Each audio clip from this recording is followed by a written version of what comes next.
Et si l'on se mettait, pour terminer la soirée, dans les baskets de nos adolescents? L'adolescence, c'est une période toute particulière. On prend de la distance vis-à-vis de ses parents, on investit de plus en plus ses relations amicales et l'on a ses premières relations amoureuses. C'est une tendre aventure, mais une aventure qui peut également s'avérer délicate. En effet, il n'est pas toujours facile d'exprimer ses sentiments, ses déceptions, ses frustrations, de sorte que de la violence peut advenir.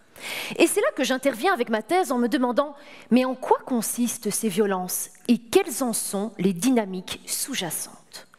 Pour commencer, nous pouvons décrire ces formes de violence. Violence psychologique, c'est Roméo qui dit à Juliette qu'elle est passablement moche. Violence physique, Juliette lançant une fiole au front de Roméo. Violence sexuelle, Roméo fait boire Juliette plus que de raison pour espérer plus que quelques baisers.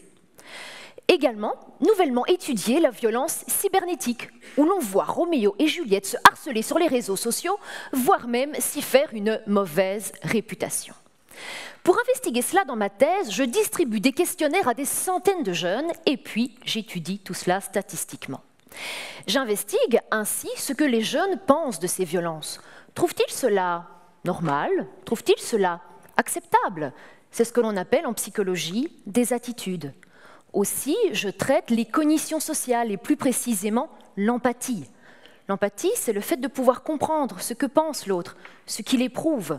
Et Dieu sait si c'est important dans une relation amoureuse, encore d'ailleurs à l'âge adulte. Et c'est là que vous me direz, mais tout ça, on le sait déjà avec la violence conjugale qui a été longuement étudiée. Certes, nous savons des choses pour les adultes, mais ici, nous parlons d'adolescents, des personnes en développement psychique, développement affectif, développement identitaire, car ils découvrent ce que c'est qu'être un partenaire amoureux, ce que c'est qu'aimer et être aimé. Aussi, l'adolescence est un certain feu d'artifice hormonal avec de l'impulsivité, des comportements un petit peu risqués, consommation d'alcool, consommation de cannabis, que l'on peut mettre en lien avec la perpétration et la victimisation. Aussi, l'adolescence, c'est l'influence des copains et ce sont des questions sur comment on se comporte quand on est une fille amoureuse et comment on se comporte quand on est un garçon amoureux. Ainsi, avec ma thèse, en comprenant quels sont les mécanismes sous-jacents, je pourrais contribuer à des programmes de sensibilisation et de prévention et ainsi espérer avoir un impact sociétal. Comme quoi, si seulement Shakespeare avait su tout ce que l'on peut faire avec les baskets de Roméo et Juliette.